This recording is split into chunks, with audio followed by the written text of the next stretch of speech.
It's one of the longest running lines of football boots of all time, but not without a couple mistakes along the way. Here are, in my opinion, the 3 worst Nike Tiempo Legend models of all time. Now I know there's going to be a ton of people that disagree with me on this one, and hint hint, compared to what we have now, I think these are a lot better. But the 2019 Nike Tiempo Legend 8 Elite, I think is one of the worst Tiempos ever, simply based on the fact that it was overly complicated. Where like every great Nike Tiempo model, the Legend 8 featured a super soft kangaroo leather upper that gave these a great feel on feet. On the surface, it had this embossed diamond pattern that didn't really do much in terms of modifying the touch, and then underneath that leather upper is where things got a little bit crazy, in that Nike incorporated the quad fit system from the at the time Phantom Vision along with a Flyknit tunnel system,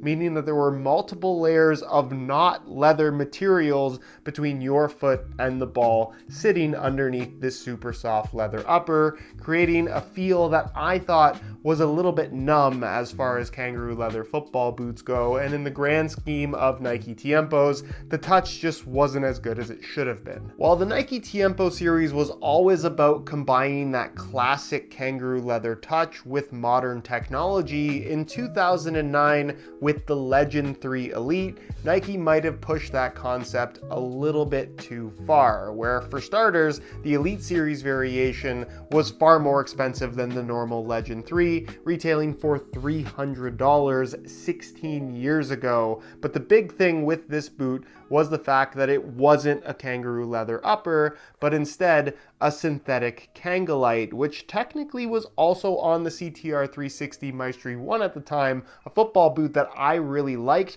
However, the Kangolite utilized on the Legend 3 Elite was just stiffer, thinner, and honestly, nothing even close to the CTR 360, and a major step back from a touch, comfort, and general feel perspective when compared to the much cheaper and actual kangaroo leather Legend 3. And then finally, as a surprise to absolutely nobody, the current Nike Tiempo Legend 10 Elite might just be the worst Tiempo model of all time. And that's not because it's a bad pair of football boots, but it's a Tiempo model that for the first time ever is only available with a synthetic upper that has some leather-like qualities, but is certainly not a substitute for the real thing. The fit and shaping is more speed boot-esque than it's ever been before. It's super light, which is not a bad thing, and you are getting that classic Tiempo stud pattern, but as far as feeling like a Tiempo Legend, it unfortunately is undergoing a bit of an identity crisis.